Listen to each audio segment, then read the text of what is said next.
Gigi Gorgeous, welcome to Live from Bed. Thanks for having me in bed. We're comfy as shit. Yeah. We have Taco here Yes. who's really loving Gigi. For those of you who can't see, he's obsessed with her. Oh, I'm loving him. He's so sweet. He's my lucky number 9 years old. Yes. He's a nice boy. I know, he's an old king. He's like the love and light of my life. Oh, I love him so much. He's so sweet. So I have a question for you. I've actually many questions for you. That's why you're here. But I have one question for you that I've been thinking about lately. How many times a week would you say you humiliate yourself?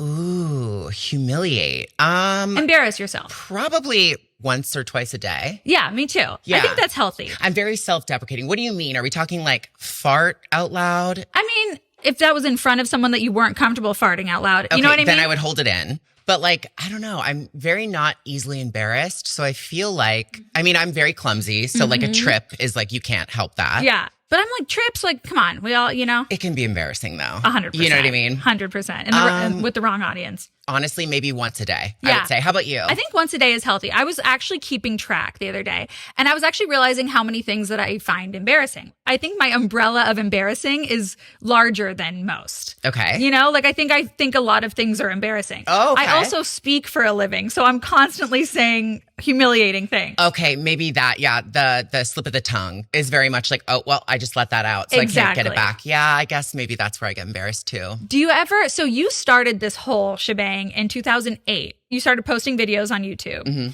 Do those videos still exist? A lot of them do, yeah. I was just having fun when I started YouTube. You know, I was in high school. I was doing it with my one best friend. And then I asked a bunch of people in my high school class, like, oh, would you like to be on my YouTube channel? And they were like, what is this? Like, what are we talking about? And So you were like one of the first. I was definitely the first in my town. Yeah. Yeah. And the platform was pretty new for like influencers, creators. Yeah. So it was very, very new. But I grew up in Toronto and I Okay. was in a Catholic school wearing full uniform every single day. Which school did you go to in Toronto? It was in a city called Mississauga. Okay. Shout out Mississauga. Dolphins. I think that was our mascot, at least a dolphin. That's a great mascot. I think it was a dolphin. For nowhere near an ocean, right? It's like nowhere near an ocean. Yeah, I love that. A lake or Okay. two. Yeah, the 5 lakes.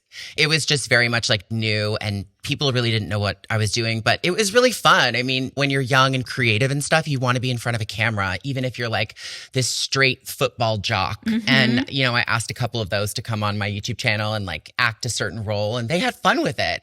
If you're secure within yourself, you can ditch the ego at the door and Right. have fun with it. And you were able to do that. Were you performing skits? Were you doing makeup at that time? Like, what were you doing? I was doing everything. Okay. Yeah. It No, was when I just your started, life. it was giving like YouTube video after YouTube video, monthly favorites, makeup tutorials, music videos. I did the little reality show, like just silly young girl stuff. Right. But like all of it is out there. So That is so crazy. yeah, it was like kind of my diary. I was never really into writing when I was younger, but I was really into filming everything. Wow. Yeah. So were people hating on you for that? Or were people thinking that was weird? Or did you just not care?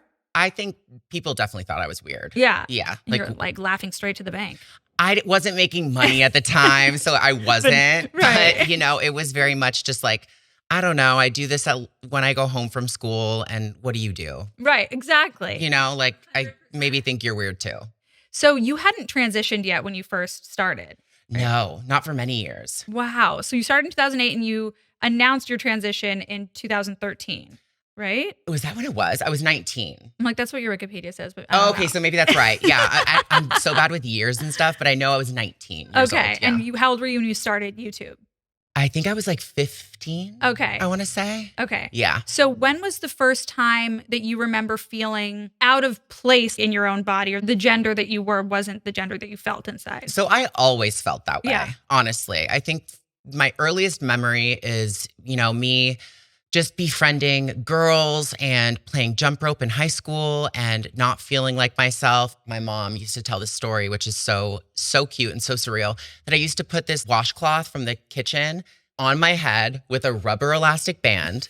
Like I literally looked like Aladdin, you know, but I thought it was hair and I was Right. like flipping it, but it was like a washcloth. Right. Or like a towel, I don't know. But I was picturing myself as the Little Mermaid. Like I had long Aw, hair. yeah. And I just loved it. And like I would always go in her room and put on her lip gloss and her nail polish and all of the things. And I think kids are the most themselves when they're young. Totally. They're vulnerable. They're not impressioned. Society hasn't gotten to them yet, so they're just Completely. very free.